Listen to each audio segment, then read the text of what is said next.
Vous êtes-vous déjà demandé pourquoi il y a autant de dénominations chrétiennes? Pourquoi n'y a-t-il pas une seule église sur laquelle tout le monde puisse s'entendre?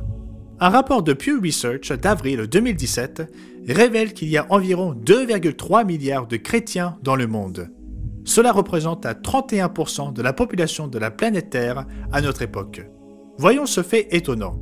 L'encyclopédie The World Christian a identifié au moins 33 000 dénominations chrétiennes, desquelles 9 000 sont classifiées comme protestantes et 22 000 comme indépendantes. Pourquoi y a-t-il autant de dénominations chrétiennes? La réponse se trouve dans la prophétie du mont des Oliviers dans la Bible, et aussi dans beaucoup d'autres prophéties. Lorsque les disciples du Christ lui posèrent des questions concernant la fin du monde, il leur donna plusieurs signes. Mais quel fut le premier signe qu'il mentionna? Matthieu 24 et verset 3.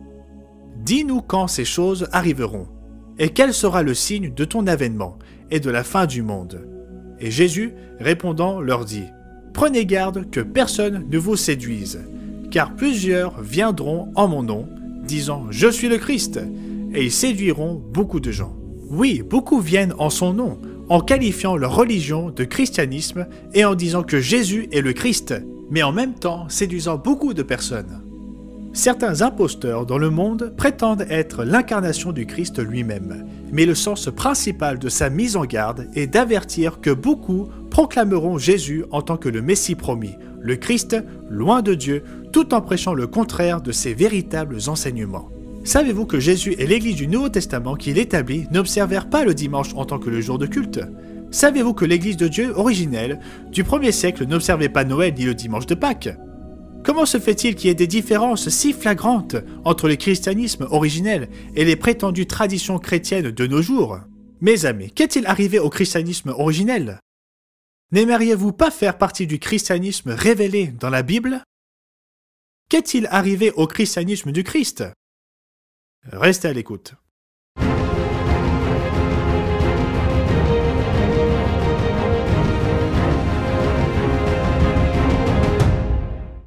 Salutations chaleureuses à tous nos amis partout dans le monde. Si vous viviez à Jérusalem à l'époque des apôtres du Christ, observeriez-vous Noël et le dimanche de Pâques? Vous réuniriez-vous à l'église le dimanche matin pour assister au culte? Aussi choquant que cela puisse paraître, la réponse à ces deux questions est un non catégorique. Donc comment expliquer que le christianisme répandu de nos jours ait autant de traditions et de doctrines que le Christ lui-même n'a jamais enseigné ni pratiqué? Nous répondrons à cette question dans cette émission et nous vous offrirons notre guide d'études gratuit et inspirant, intitulé « La restauration du christianisme originel ». Cette brochure révèle l'histoire peu connue de l'Église chrétienne primitive et comment des conspirateurs y ont introduit des pratiques païennes et licencieuses que Jésus condamna. N'oubliez pas de noter les coordonnées pour demander votre exemplaire gratuit « La restauration du christianisme originel ». Mes amis, savez-vous où se trouve la véritable Église de Dieu de nos jours? Pouvez-vous la trouver parmi les milliers de dénominations qui se déclarent chrétiennes? L'encyclopédie The World Christian a identifié au moins 33 000 dénominations chrétiennes, desquelles 9 000 sont classifiées comme protestantes et 22 000 comme indépendantes. Aujourd'hui, nous examinerons les pratiques, les doctrines et les traditions de l'Église originelle du Nouveau Testament. Par exemple, est-ce que les apôtres observaient les Pâques? La célébration du dimanche de Pâques varie dans le monde. Dans certains pays, la tradition des Pâques inclut des œufs multicolores et la célèbre chasse aux œufs de Pâques. Nous savons tous que les lapins ne pondent pas des œufs, mais les parents racontent ces fables à leurs enfants de toute façon. Certains célèbrent cette journée avec de nouveaux vêtements et font une démonstration de chapeau de Pâques créatif. Évidemment, il n'y avait pas de lapin ni d'œufs à la résurrection. Mais d'abord, est-ce que la résurrection a eu lieu un dimanche, comme beaucoup le prétendent? Non. Comment le savons-nous? Souvenez-vous que Marie de Magdala se rendit au sépulcre du Christ le dimanche matin. Assista-t-elle à une résurrection au lever du soleil? Prenez votre Bible et reportez-vous à Jean 20 au verset 1. Le premier jour de la semaine, Marie de Magdala se rendit au sépulcre dès le matin, comme il faisait encore obscur, et elle vit que la pierre était ôtée du sépulcre. Elle courut vers Simon-Pierre et vers l'autre disciple que Jésus aimait, et leur dit « Ils ont enlevé du sépulcre le Seigneur, et nous savons où ils l'ont mis. » La résurrection de notre Seigneur Jésus n'a pas eu lieu un dimanche matin de Pâques selon la Bible. Jésus-Christ accomplit le signe qu'il donna aux scribes et aux pharisiens pour prouver qu'il est le Messie. Vous rendez-vous compte, mes amis, que la tradition plaçant la crucifixion un vendredi et la résurrection un dimanche matin de Pâques, ni le signe même que le Christ donna dans Matthieu 12, au verset 39, le signe du prophète Jonas. Mes amis, Jésus fut ressuscité le samedi soir, peu avant le coucher du soleil, soit exactement 72 heures, ou 3 jours et 3 nuits, après qu'il fut mis au sépulcre le mercredi, peu avant le coucher du soleil, marquant le commencement d'un sabbat annuel. Comme l'apôtre Jean l'a rapporté, dans la crainte que les corps ne restent sur la croix pendant le sabbat, car c'était la préparation et ce jour de sabbat était un grand jour. Les Juifs demandèrent à Pilate qu'on rompe les jambes aux crucifiés et qu'on les enlève. Ce grand jour était un sabbat annuel ou jour saint allant cette année-là du mercredi au coucher du soleil au jeudi au coucher du soleil. Le Christ accomplit effectivement le signe du prophète Jonas, mais la résurrection n'a pas eu lieu un dimanche matin pour célébrer les Pâques. Donc quel jour saint les chrétiens observèrent-ils? Souvenez-vous des paroles de l'apôtre Paul aux frères et sœurs à Corinthe qui ne respectaient pas la sainteté de cette célébration. C'est bien à tort que vous vous glorifiez. Ne savez-vous pas qu'un peu de levain fait lever toute la pâte? Faites disparaître le vieux levain afin que vous soyez une pâte nouvelle, puisque vous êtes sans levain, car Christ, notre Pâque, a été immolé. Célébrons donc la fête, non avec du vieux levain, non avec un levain de malice et de méchanceté, mais avec les pains sans levain, de la pureté et de la vérité. Mes amis, l'Église originelle du Nouveau Testament, établie par Jésus-Christ, est dirigée par ses apôtres, formée et ordonnée par le Maître. N'a jamais observé le dimanche de Pâques. Par contre, elle observa la commémoration annuelle de la mort de notre Seigneur, la Pâque biblique chrétienne du Nouveau Testament, suivant l'exemple de Jésus-Christ lui-même. Jésus resta dans le sein de la terre, le sépulcre, pendant exactement 3 jours et 3 nuits, 72 heures, juste comme il le déclara. Vous pouvez lire ce qu'est le signe du prophète Jonas dans Matthieu 12, au versets 39 et 40. Le Christ et ses apôtres observèrent-ils le dimanche comme jour de culte? Nous avons déjà vu que Jésus fut ressuscité un samedi soir un peu avant le coucher du soleil, et non pas un dimanche matin. Donc comment se fait-il que la grande majorité du prétendu monde chrétien observe le dimanche? L'apôtre Paul enseigna-t-il aux gentils d'éviter l'observance du sabbat juif? Les encouragea-t-il à observer le dimanche comme le jour chrétien de culte?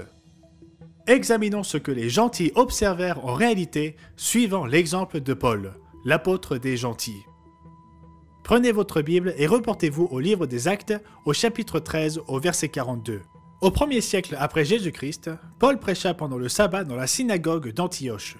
Notez que son auditoire comprenait à la fois des Juifs et des gentils. Après que les Juifs s'en allèrent, les gentils firent une demande. Cela eut lieu beaucoup d'années après la mort, l'ensevelissement et la résurrection du Christ. Certainement, si les chrétiens devraient observer le dimanche, ces gentils se seraient réunis avec Paul le lendemain, soit le dimanche. Mais l'ont-ils fait? Acte 13, verset 42. Comme ils sortaient de la synagogue des Juifs, les gentils les prièrent de leur annoncer les mêmes choses. Quand? Le lendemain dimanche? Non. Verset 42. Les gentils, pas les Juifs, les prièrent de leur annoncer les mêmes choses le sabbat suivant. Lisez cela encore une fois dans la Bible. Les gentils les prièrent de leur annoncer les mêmes choses le sabbat suivant. Pas le dimanche. Lisez-le dans votre propre Bible. Acte 13 au verset 44. Le sabbat suivant, presque toute la ville se rassembla pour entendre la parole de Dieu. Paul se réunit avec les gentils, pas le dimanche, mais le jour du sabbat. L'Église de Dieu du Nouveau Testament observa le sabbat du 7e jour. Les congrégations chrétiennes du 1er et du 2e siècle observaient invariablement le sabbat du 7e jour. Ce n'est qu'à partir du 2e et 3e siècle que nous commençons à voir certaines congrégations observant le dimanche en tant que jour de culte. Mais ce fut plus tard, au 4e siècle après Jésus-Christ, que l'empereur Constantin imposa l'observance du dimanche à travers l'Empire romain. Constantin avait grandi dans le culte païen de l'adoration du soleil. Il publia le décret suivant en l'an 321, que tous les magistrats et le peuple se reposent pendant le vénérable jour du soleil. Quelques années plus tard, les dirigeants de l'Église catholique déclarèrent au concile de Laodicée que les chrétiens ne doivent pas judaïser et se reposer le samedi, mais travailler ce jour-là, préférant, si du moins ils le peuvent, se reposer le dimanche, en tant que chrétiens. Mais s'ils se trouvent judaïsés, qu'ils soient anathèmes auprès du Christ. En d'autres termes, les véritables chrétiens qui observaient le sabbat et suivirent l'exemple de Jésus et ses premiers apôtres furent alors qualifiés d'hérétiques. Mais au nom de quelle autorité l'Église catholique effectua ce changement? Le célèbre cardinal et théologien catholique James Gibbons déclara courageusement « Vous pouvez lire la Bible depuis la Genèse jusqu'à l'Apocalypse, et vous ne trouverez pas une seule ligne autorisant ni établissant la sanctification du dimanche. Écoutez attentivement ce qui suit. Les Écritures ordonnent la religieuse observance du sabbat, jour que nous ne sanctifions jamais. » C'est une citation tirée du livre de Gibbons, La foi de nos pères, publié en 1876. En d'autres termes, Gibbons affirme que si la Bible est votre autorité, vous n'avez aucune base légale pour observer le dimanche. Les Écritures, comme il déclare, ordonnent la religieuse observance du sabbat. Nous sommes d'accord avec lui sur ce point, l'êtes-vous? Mais l'Église de Gibbons a rejeté l'autorité divine de la Bible. Mes amis, le christianisme originel du Christ insista sur l'obéissance aux saintes Écritures, pas sur les traditions dont beaucoup ont des origines païennes et sont contraires aux Écritures. Le célèbre historien Will Durant remarqua sur la transition du christianisme biblique originel au christianisme traditionnel que nous voyons de nos jours. Le christianisme n'a pas détruit le paganisme, il l'a adopté. Que dire de la réforme protestante? Si vous souhaitez réellement découvrir pourquoi la réforme échoua à réformer le christianisme traditionnel, je vous encourage à lire la série d'articles de Roderick Meredith sur notre site internet mondedemain.org. Faites-y une recherche en saisissant le titre de la série « La vérité au sujet de la réforme protestante ». Vous serez étonné de la profondeur de cet ouvrage et des développements historiques choquants rejetant le véritable christianisme de la Bible. Vous y trouverez beaucoup de réponses à la question posée lors de cette émission. Qu'est-il arrivé au christianisme du Christ? Nous avons examiné quelques différences majeures entre le christianisme du 1er siècle et le christianisme actuel corrompu qui inclut des traditions et des doctrines qui étaient défendues par le Christ. En voici quelques-unes pour résumer. Les chrétiens originels, juifs et gentils, observaient la Pâque du Nouveau Testament. Aujourd'hui, le christianisme traditionnel observe le dimanche de Pâques issu du paganisme. Le christianisme originel reconnut le signe de Jésus en tant que Messie, sa déclaration qu'il serait dans le sein de la terre ou le sépulcre pendant 3 jours et 3 nuits. Le christianisme traditionnel de nos jours nie le signe de Jésus en adoptant la fausse idée du vendredi saint au dimanche de la résurrection. Les premiers chrétiens observèrent le sabbat originel du 7e jour avant que l'Église romaine imposa le dimanche en tant que jour de culte au 4e siècle après Jésus-Christ. Mes amis, vous devez étudier la Bible et l'histoire. Souhaitez-vous suivre le Jésus-Christ de la Bible, ses enseignements et son mode de vie? Il nous dit dans Matthieu 4, verset 4, « L'homme ne vivra pas seulement de pain, mais de toute parole de Dieu. » Jésus déclara cela avant que le Nouveau Testament soit rédigé. Il se référait à ce que nous appelons désormais l'Ancien Testament. Et oui, si vous voulez vivre de toute parole de Dieu, vous devez lire la Bible tout entière et y obéir, à la fois au Nouveau et à l'Ancien Testament. Quels autres changements ont été effectués de manière trompeuse dans les pratiques du christianisme originel? Jésus et ses apôtres observèrent les fêtes annuelles et les jours saints bibliques. Mais ils n'ont pas observé le jour de la naissance de Jésus. La vaste majorité des encyclopédies réputées décrivent les célébrations païennes qui entouraient jadis la date du 25 décembre. L'une des plus grandes fêtes célébrées à travers l'Empire romain était les Saturnales, en l'honneur de Saturne, dieu de l'agriculture. Voici ce que l'Encyclopédia Universalis nous apprend à ce sujet. À l'origine, la fête proprement dite ne dure qu'1 jour, le 17 décembre, anniversaire du temple de Saturne. Plus tard, les Saturnalia dureront du 17 au 23 décembre. Il est d'usage d'échanger invitations et petits cadeaux. Dans la maison, les maîtres offrent aux esclaves des dappes, repas rituels, viande rôtie et vin, avant de manger eux-mêmes, à moins de partager fraternellement avec leurs serviteurs un festin. Les esclaves, naturellement, ne travaillent pas. Les Saturnales sont à l'origine des fêtes et usages de Noël et de fin d'année. La plupart des érudits admettent que Jésus n'est pas né en hiver, mais au début de l'automne, en septembre ou en octobre. Mais pour quelle raison est-il né? Les coutumes païennes et commerciales entourant la période des fêtes hivernales ont masqué le véritable objectif du Messie. Le but de la naissance de Jésus fut annoncé clairement à Marie, la mère de Jésus, Luc 1 au verset 30.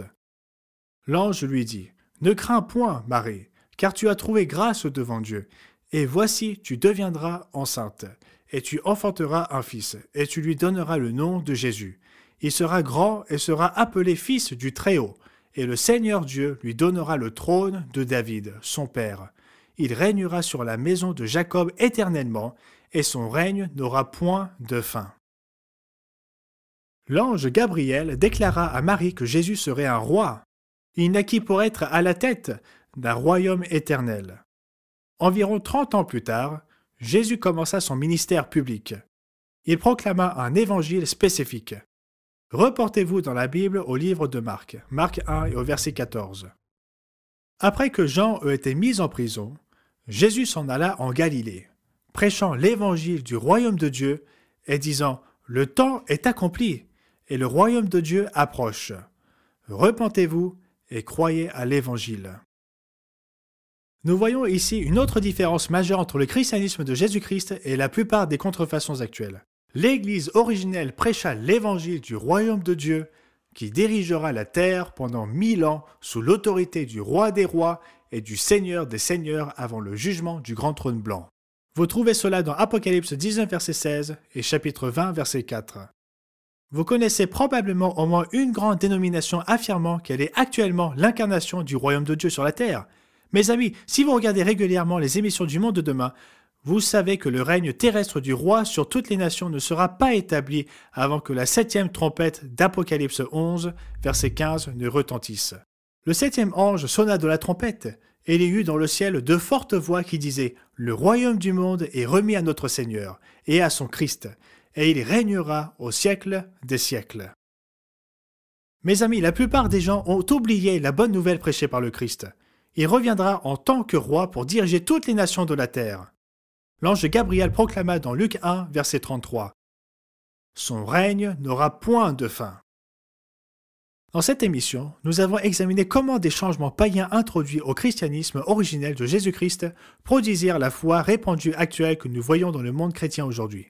Au cours du 1er siècle après la mort, l'ensevelissement et la résurrection, l'Église établie par le Christ s'accrut rapidement sous les apôtres. Mais des séducteurs et des infiltrés influencèrent plus tard les chrétiens à faire des compromis et à adopter de fausses doctrines.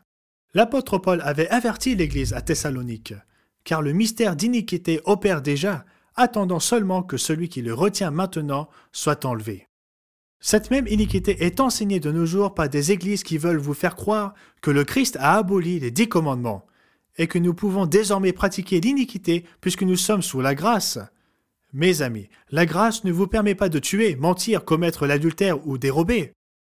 Jésus déclara à un jeune homme riche qui voulait obtenir la vie éternelle. « Si tu veux entrer dans la vie, observe les commandements. » Matthieu 19, verset 17. Ensuite, Jésus mentionna plusieurs des 10 commandements. Ceux-ci reflètent les 2 grands commandements. Aimer Dieu et aimer son prochain. Voici un court extrait tiré de notre offre gratuite d'aujourd'hui. Dans son sermon sur la montagne, Jésus n'a pas annulé la loi spirituelle de Dieu, Matthieu 5, verset 17. Au contraire, il amplifia les 10 commandements. Il expliqua qu'il est non seulement interdit de tuer quelqu'un, mais qu'il ne faut même pas le mépriser ou le haïr, versets 20 à 23. Car ce serait aussi le tuer. Nous ne devons même pas haïr nos ennemis.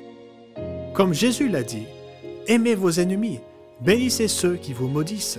Faites du bien à ceux qui vous haïssent, et priez pour ceux qui vous maltraitent et qui vous persécutent. Verset 44, page 20 à 21. Assurez-vous de commander votre exemplaire gratuit dès aujourd'hui. Le christianisme original est un mode de vie basé sur l'amour. Jésus déclara « Je suis le chemin, la vérité et la vie. Nul ne vient au Père que par moi. » Jean 14, verset 6. Mes amis, quel sera votre choix?